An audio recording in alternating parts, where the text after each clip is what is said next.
Hi, this is Ellery, and first of all, I'm sorry if the audio quality is even worse than usually. My family and I are currently at my parents' house. I took 2 weeks off, hoping they might help us out a bit with the kids, in order to have more time for commission work. And because the village they live in could be featured in an Amish horror movie, things are a little bit more complicated over here. Nevertheless, I'm here to make up for my sins. Which makes me being stuck in this place kinda strangely fitting. This seems to be my atonement. Being stuck in a place where I can't serve more disgusting defense ideas. Cause, truth be told, I've left you to die against these horrible, mean node defenses so far. So, same as last time, I intend to show you ideas on how to deal with them. Too long didn't read? It's plus 10 far safe vector. You can all go home now. There is nothing more to see. But even safe skills can fail from time to time against defenses like this. So let's take a closer look, trying to find other ways, or at least make the safe strategy work as intended. I'll once again show you my own defense results, show you the frightening maps of fellow Feytuber's Marble Soda with a triple Pathfinder setup, and MB with a Dancer Trap and Catria variation. And after that, I'll show you some more node encounters I had during that first week since the release. So first of all, let's take a look at my own defense. As I said, I did build that third rally map I theory crafted about myself after I finally summoned a single node after over 360 orbs, combined with a lucky random Radia plus Ophelia. Different from the setup I've shown you, I had to work without Triandra, who I have not summoned a single copy of to this day. But it made me at least use my plus 10 Bramimond, who has been haunting me so successfully in the past. It would have been truly a waste if he went straight into the garbage can after he finally got those merges. And with Sigurd's movement buff, he can indeed reach all the way down till the fortress lane, making positioning at least a little bit more difficult. You can also already see that I made some adjustments to the layout after testing the map myself. This is something I encourage everyone to do if you take inspiration from other maps as well. Theory crafting can take you only so far. You need to see the maps in action yourself in order to know what to do. Skill-wise, I'm pretty much similar to the design I've shown you. I'm using my good old belly dancer Liv, disgusting turn 1 special Sigurd, my odd recovery Nana, and a plus defense Alina who I randomly got as a free summon some months back. I have like the most amazing F2P luck, summoning meta units here and there with my free summons, but as soon as I actually try spending orbs, they all just go down the tube. So let's take a look at my first replay. A mixed team with tanks of 3 different colors, the perfect Kefline counter even at low merges. Fallen NCD Leon covers Selena and Nana. Kef effect of plus 10 Baby Marth should do very well against both Sigurd and Liv, especially once he goes into vantage range, and Duophons is kinda an all-rounder. If this was a regular Kef line, I'd say it's an instant minus 60. Not against this Kef Finder line though, where my horses choose the enemy they want to battle. Nana killing Duophons was kinda unfortunate. I have to admit that her damage is rather unsatisfying in the current meta. But my unmerged Sigurd shutting down a plus 10 Baby Marth from full health is truly ridiculous. And as if this wasn't hard enough, Fallen Leon, who could have done well against both Nana and Selena, gets suddenly attacked by Liv, who was originally standing on the exact opposite side of the map. That's just unfair. So if you can't pick the matches, you need a tank that does well against everyone. Like a plus 10 Fallen Ike with Bracing Stance 3, Null Follow-Up and Pull Smoke. Any of my former teams would have surrendered immediately seeing such a chat. But Liv takes out a plus 6 Ishtar despite the color disadvantage.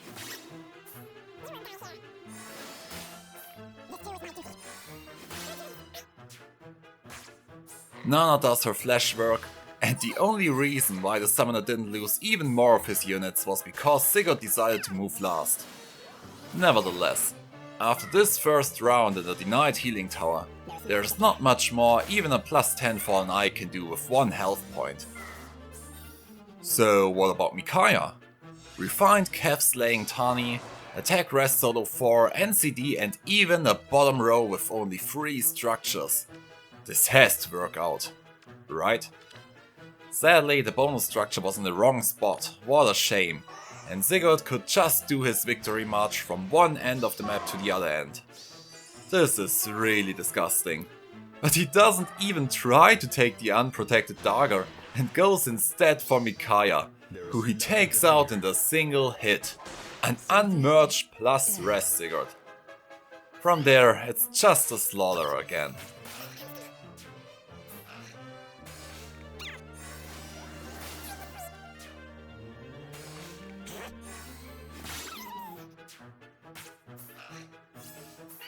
And I also met a team like mine with Fallen Leon and Micaiah.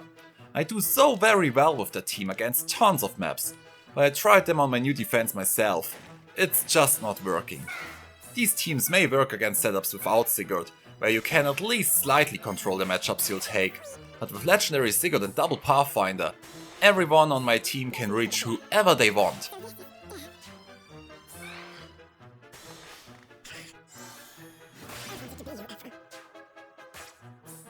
One thing I've seen is that Freya does really well against Selena in that corner, so that's something. Doesn't help a lot though when everyone else is gone. None of these teams played bad, they all took favorable matchups, but this design just doesn't work in the offender's favor. So does this mean there's no hope of tanking other than safe skills? There may be a small ray of light. On your guard! Emil, a longtime supporter and fellow VTuber, has not let me down once since he +10'd his baby Leon. This little chat has beaten every single defense I've ever come up with. He's my #1 main anti-hero at this point. Emil is pretty much shaming all of us with this replay, as he has entered the map with a bonus Zealot, not even owning a single copy of Peony. Sigurd, who has been so very oppressing before, deals little to nothing against that small chat, and with only 5 units and 3 buildings he had enough space to comfortably hide all of his other units. Sure, NCD is a must-have in this situation to deal with Nana, but he deals incredibly well with all the horses, even without stuff like NFU, and Selena once more falls to Freya. After seeing this replay, I actually altered the map, flipping the units and opening up Selena's path, who could have killed Air or Zealot otherwise, but he also destroyed me in this setup. Interestingly, this is the first and only time I've seen my rally trap not working as intended, with no rallying in place. If it weren't for this, my Sigurd would move down all the way, past Leon and take out Zealot. But it looks like my map just refuses to fall in any kind of way against that little chat. I went as far as to recreate the solution as much as I could, to figure out why Node shies back from that little boy. But she's feeling very comfortable against me, leaving me with some very dead units. I don't know what's going on. We might have indeed found the first man Node is not attracted to. So what about other strategies? Like turn 1 counter engages. We've heard it multiple times. The best way to counter turn 1 maps is to beat them in turn 1. So let's see. As this is light season, why wouldn't I give my Air Force a try? It's because they suck. Really hard. Big time suckers. I literally nearly couldn't take out anyone.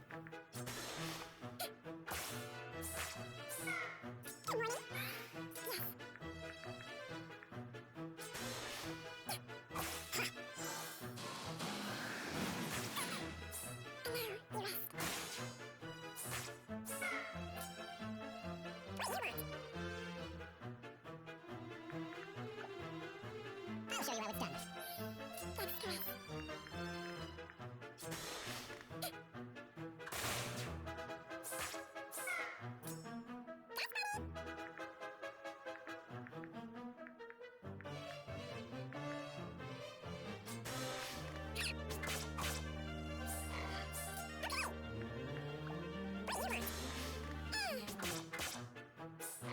And then I died. No Air Force. I've yet to see if Lindforce teams can take this map apart, I'm honestly not sure. Liv is the only duo hero stopping Lyn from fulfilling her dreams, but he's tanky. I know that Lyn can't take him out in her first combat, and I'm quite sure she can do it once he's debuffed. From there, it's honestly a question of which dancers you're using and how you're moving them. As I also said in the defense video though, it will be much harder to leave a unit alive in this setup, as all of these units are potential killers, especially if Lyn goes into Wings of Mercy range in order to activate her dancers. There's still sacrifice plays, I guess, so yeah, Lyn Force might be a thing. What about Gale Force? It was fire season, so I obviously tested my legendary Edelgard, which I have used to great success in the past as well. The outcome was truly horrifying. For whatever reason, my over 80 attack color advantage Edelgard can't kill Node with a single hit due to her massive damage reduction. That's insane. Even if I try to engage from the other side, I somehow don't kill my weakling Nana. And not even Naughty Tibbon is able to scratch Node's steel hard abs. That's a real bummer. Maybe I was just stupid and other players will do much better than I can? Fallen Edelgard does exist, and I'm indeed frightened by her.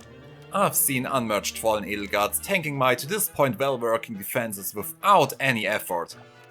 Edelgard transformed, they brought her in position, danced and took the open route without traps just to find out that she couldn't kill Node as well. With her special fighter she even charged up her bonfire despite my posture skill, which is totally fair. But merely 18 initial damage against my defense stacking Liv, and she misses the kill once again. Sure, a plus 10 Edelgard might have done it, but my Liv is unmerged. And it actually doesn't matter, because Liv doesn't kill her anyways. Forgive me. Selena does. I'm sure there are more frightening Fallen Edelgard teams out there than this one, but I have lost to exactly this playstyle numerous times before.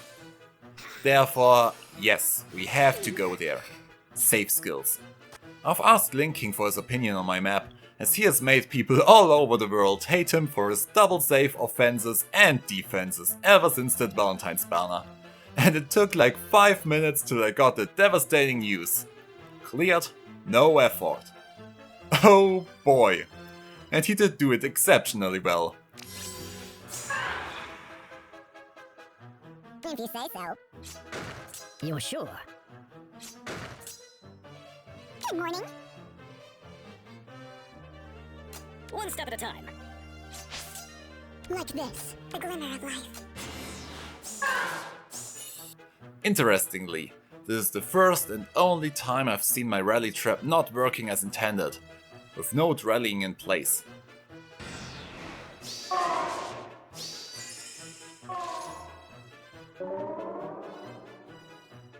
Fuck!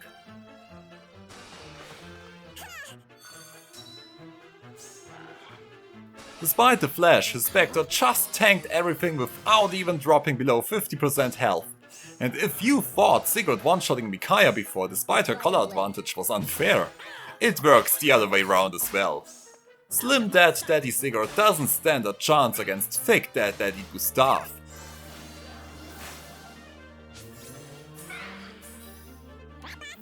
Onward. Right. It will be done. Yes. If you say so.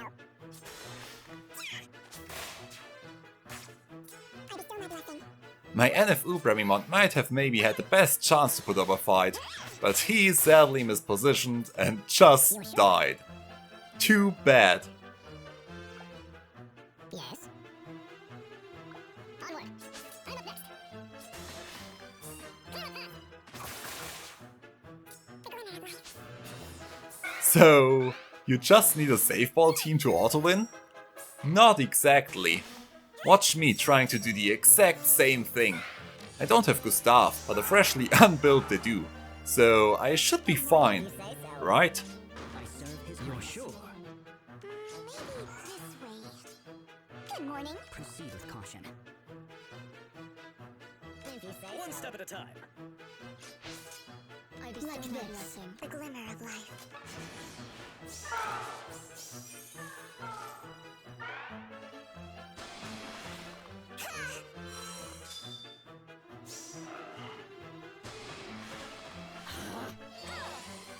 Not even close. What Linking's Hector manages to do without effort is impossible for my Hector. Why? Linking's Hector is summoner supported, mine is not. His Vector is plus 10 with a rest boon, mine is plus 6 with an attack boon, and I don't consider plus 6 to be lowly merged. And he's running both air and dagger for extra resistance. This makes a difference of 10 health points and 12 res, and this difference is as huge as Vector himself. So what? You're dead unless you're running a plus 10 plus res far-safe Vector? Maybe, but not necessarily. Similar to the Sigurd defense last time, it makes sense to look at every minor deviation. And nearly all of these setups have one huge weakness, which actually goes back to the very early days of Kevlines: gravity. You've seen my Loki popping up here and there in the video already, and she may indeed be one of the biggest counters against these maps. I've been using Loki for quite some time now together with legendary Corrin, so I finally decided to give her a nice build in order to see what she can do. By the way, have you ever taken a closer look to her damaged art? We are looking at her back, yet her face is turned towards us. This must be the most cruel damaged art in Fe. They literally broke her neck. And yes, I agree, it gets stranger the longer you stare at it. First, I was testing her against the frightening map of Marble Soda. He's well known for his rather disheartening defensive replays, and this setup with triple Pathfinder will surely make tons of summoners cry with and without safe skills. With Sigurd's 4 movement and 2 nodes and a dagger in disguise next to him, he can reach every center tile. So once again, unless you only bring 3 buildings and 5 units, you'll end up in his range.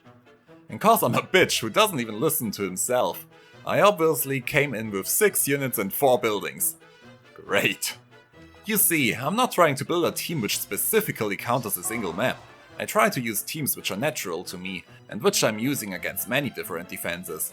And I'm just a guy who still runs 4 buildings because the Bolt Tower is so stupidly overpowered. So, the thing that's going to happen next is that all the Cavs in the top row, Cecilia, Nana and Liv, will be able to reach any tile on the entire map but 4. And if you're thinking this map layout is open, I will just Gale Force this. Let me remember you that my legendary Edelgard couldn't take out Node with a single hit thanks to her insane speed and damage reduction. But, as I also said before, it does make sense to look at the minor details. The first thing to notice against maps like this is, similar to my defense, there is no Dancer. So even though all these horses will rampage across the map, you know exactly which tiles they can reach and which not. The second thing to notice is, without having a Dancer, the extra slot unit has to be one of the nodes. This by itself isn't a huge deal. The huge deal is rather that it weakens the odd recovery healers who have no means of refreshing themselves. The biggest issue for tanking strategies in general are dazzling healers, especially if they run Flash Plus, as it forces your tank to wield NCD instead of any other B-skill option like NFU, Vantage or a damage reduction ability like Spurn or Dragon Ball. Not even speaking about safe armors who can't use NCD in the first place and just have to watch the enemy raining all their damage onto them. Putting the gravity effect on the healer enables your tank to get rid of all other attackers in round 1 to have a simpler cleanup in round 2. Farsafe is sadly mandatory for this setup, given that these horses can reach any tiles but 4, and 2 of them are usually blocked by the fortress and ladder. I did bring a safe ball to this match, but looking at my positioning, I might have at least made it without near safe if I just put Loki 1 tile down thanks to the fact that Vector himself can handle Sigurd quite well. Sigurd can be a real menace to take out in further turns, so having a bit more magical damage with Loki is indeed a nice little extra on top. From there I can pretty much clean up the map and even let the low damage healer stay alive for easy pot collecting. Now this could be something entirely different if Cecilia on defense would be an actual Vector counter, but sadly she isn't. I've seen Marbles updating his map in the meantime with Legendary Life instead of Cecilia, So without a save skill, I pretty much fear tanking isn't possible against this setup, but Loki at least enables a clean win for save users who will no longer have to fear the flash stuff.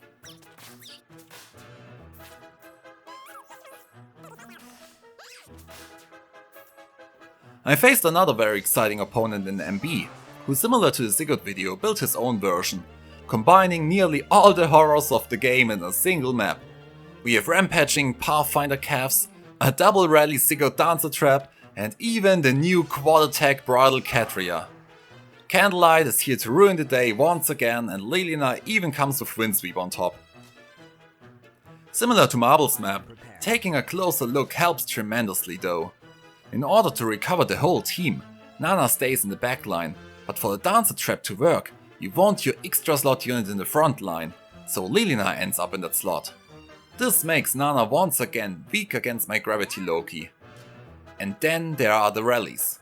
Turn 1 rally traps work only after potential combat, so if you try to get your units out of the danger area hoping for a better turn 2. If you do bait a unit already in turn 1 though, the rallies will go to that unit instead. I'm baiting Lilina, a thing no one with a clear state of mind would do, and I take care that Hector stands outside of her AoE special damage range. And as promised, Katria rallies. That trace into action is really beautiful and unexpected, but was probably meant to hit Dancer Sigurd one tile further down. And this suddenly messes up the positioning for everyone. I sadly failed the Windsweep check, that's a really speedy Lilina. But Katria was off the road as well, turning this first round into a clown show for both of our teams. Nana came much closer than I wanted her to come thanks to Katria's guidance buff, but the map also left Lilina in a dangerous spot. Assuming my slow ass armors are able to reach her. Where is Regin when you need her? I took advantage of Peony's guidance stance and Darga's Wings of Mercy in order to start cleaning up. At least note. So another round of eating the dirt. Loki's health was hit too hard from Lilina in order to slow down Nana this round, but with merely one entrance to my back row which I occupied, the units started to do their crazy rally and healing stuff once again. Now, I can't say this in general, but less assist skills are sometimes better. This is for sure a very well working turn 1 death trap under the right conditions, but if someone dares to break apart the trap, the units start acting crazy without a script to rely on.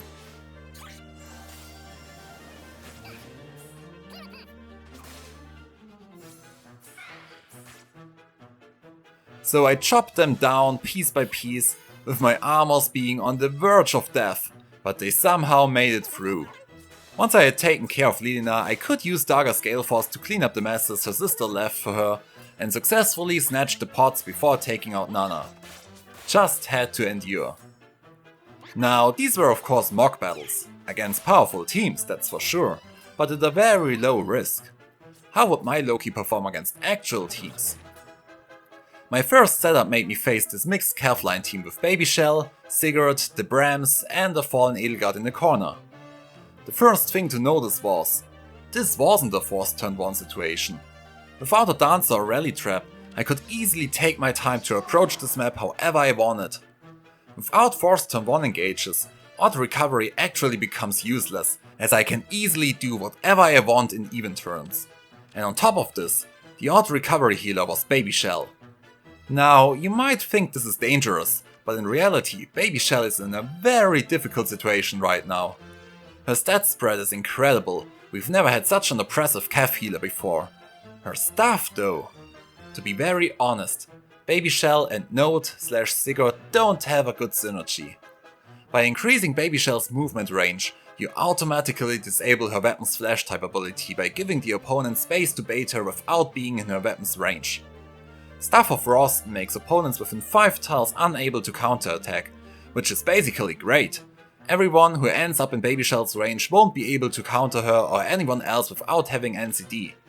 But after increasing her range, she ends up in a situation where you can bait her from 6 tiles away without being punished at all.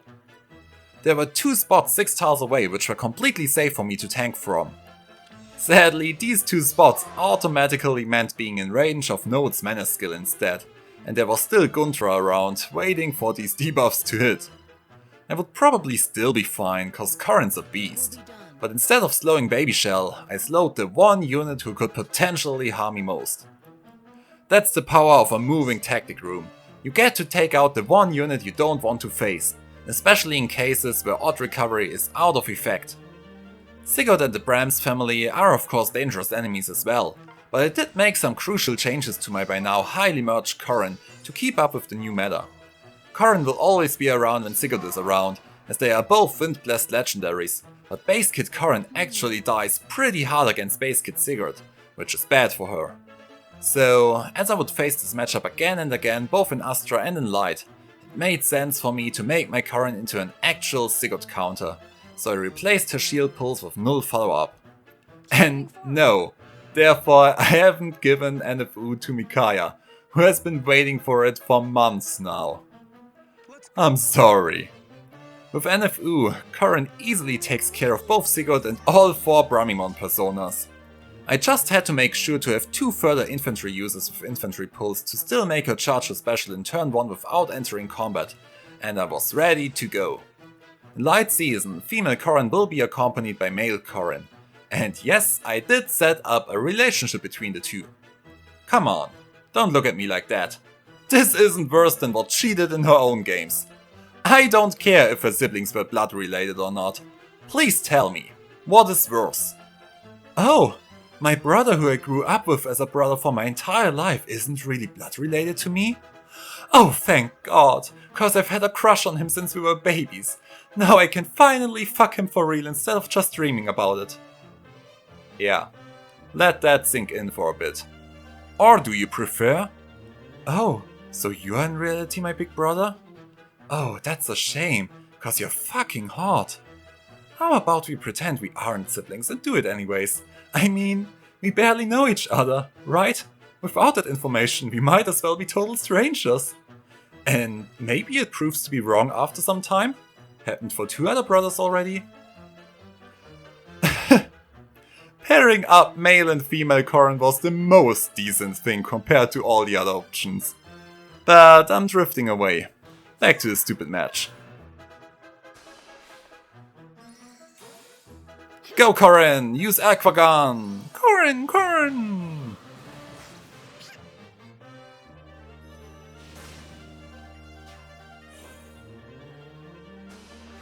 Oh, poor Baby Shell. At least her attack animation is beautiful.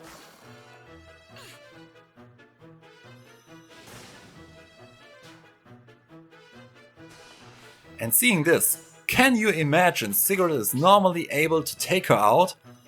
Well, to be fair, this one also suffered from Sabotage Attack and Sudden Panic. Yes, I play Corrin, I've paired Corrin, and I've also eaten Corrin for this team to exist. I have a strange relationship with them. So with the threats gone, I could just clean up the rest and face the end boss in the corner, who wouldn't be a big deal thanks to NFU as well.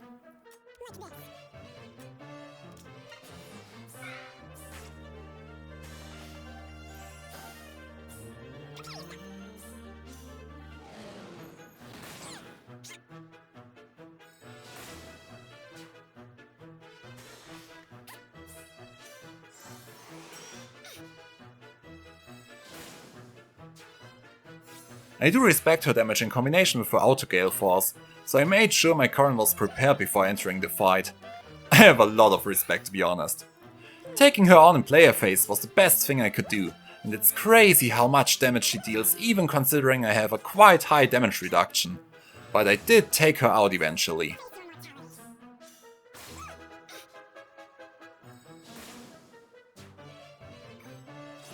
My next match made me face another Baby Shell in combination with a Rally Trap, but the setup was once again either not fully tested or not completely thought through, because once again I could easily stop the turn 1 engage and battle the team in turn 2, where everyone would end up being much weaker. Note was in the extra slot, so an unisolatable high defense Eldigan would come forward in order to refresh her, but as Eldigan himself doesn't increase the danger area even with Odd Tempest, there is no reason for Liv to rally him. If he would rally someone, he would actually rally Baby Shell in place, cause standing in Elegant's range also means standing in Baby Shell's increased Pathfinder range. And then there's also Soda's rallying and potentially using up Triandra's dance first. I don't know, it's kinda a mess. This might be another deadly case of too many assist skills. So I did end up helping the team out by isolating both Baby Shell and Liv and put Gravity on Cecilia, the only unit who could be dangerous to me, though she really isn't. Sadly. Here's by the way another issue of Baby Shell. Save skills make her weapon once more completely useless. So Dagger can't counter? Fine by me. She's just standing there as a token anyways to take out her sis next turn. I must admit though, I did position myself rather poorly. I should have put my backdoor on the left side of the map in order to avoid getting hit by Soda's roost skill. But, well, it can't be helped. I was a bit annoyed by Eldigan dancing below Soda's as I positioned Dagger in a way where she would bait Triandra. At least the slowdown Cecilia did end up in Loki's lane once again. Dagger's performance on this map was questionable. I mean, come on! Can you please take out your sis at least? I thought you were the cool one. They even gave you the color advantage. What a disappointment. But with Cecilia still being slowed and Soda still going wild with the rallies, I just moved back to have a better matchup next turn. Eldigan would activate Odd Tempest again, which is really a bold choice on him, so I would at least hopefully be able to take him out. Yep, here he comes. So Dagger, could you please take out your sis now? No? Thanks for nothing. Seems like my big unbuilt boy has to do it. It really feels strange facing these strong Vault of Heaven teams with a base kit unit without any skill inheritance, and I should definitely stop being so lazy about that. But I kinda didn't want to give him premium fodder as I don't really intend to keep him. I'm just waiting for a better option to give near save to be honest.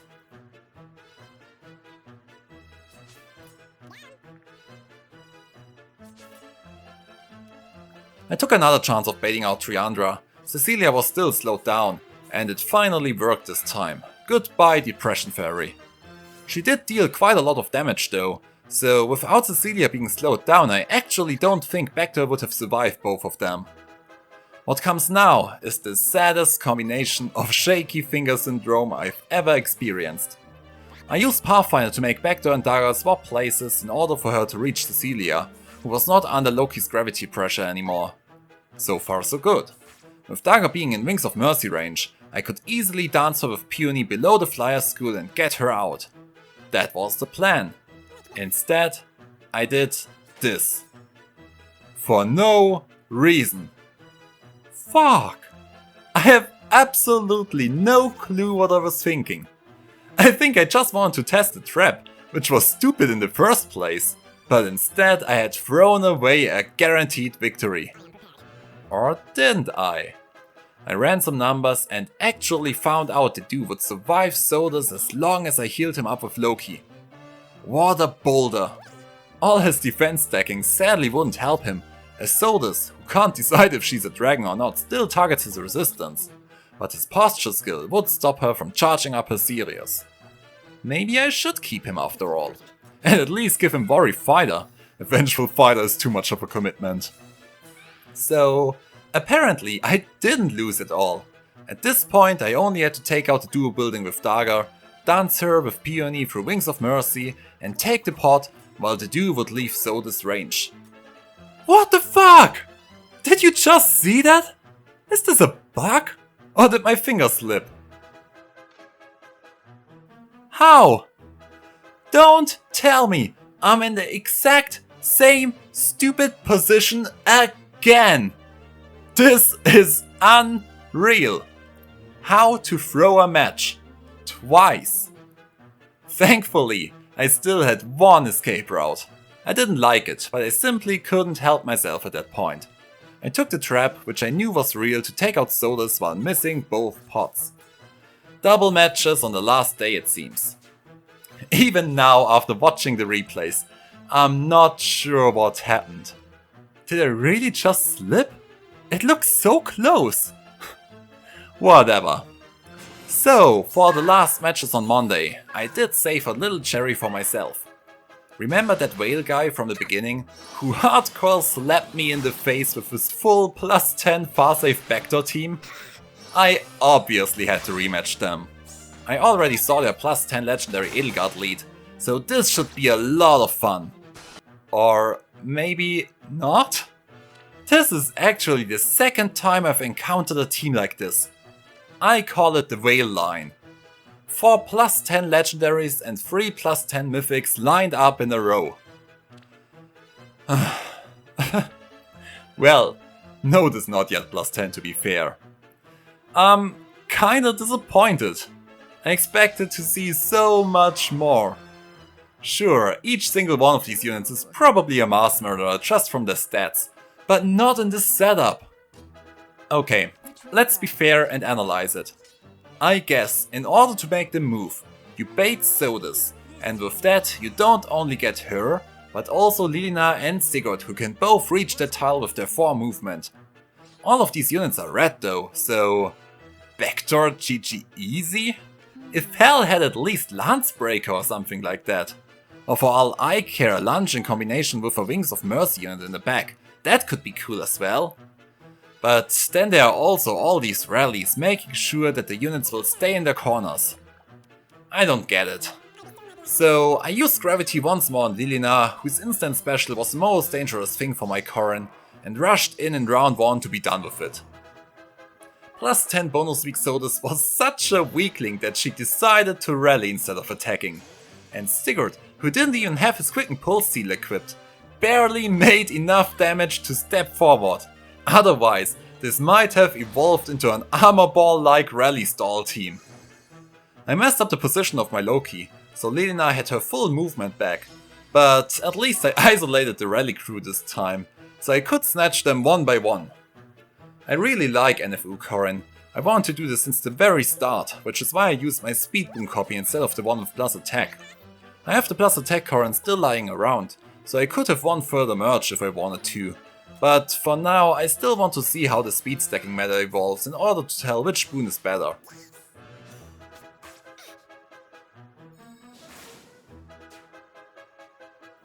Turn 3. My Bolt Tower hit, and I kinda wanted to make use of that damage, especially against Edelgard and the opposing Corrin.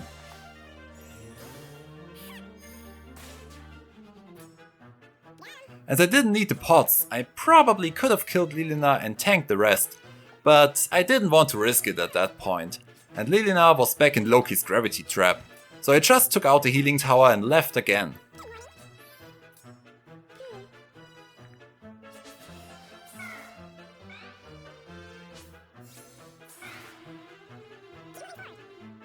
In the round after that, I was finally able to take Lilina out and made my way to the pots, which I didn't really need, just to put up a show.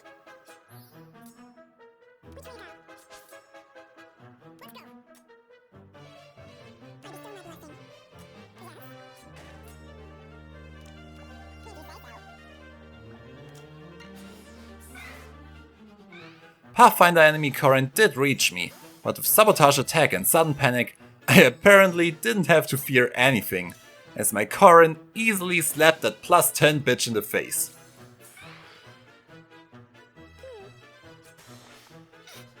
The rest was simple cleanup work, though I have to admit that Edelgard indeed put up a worthy fight once again.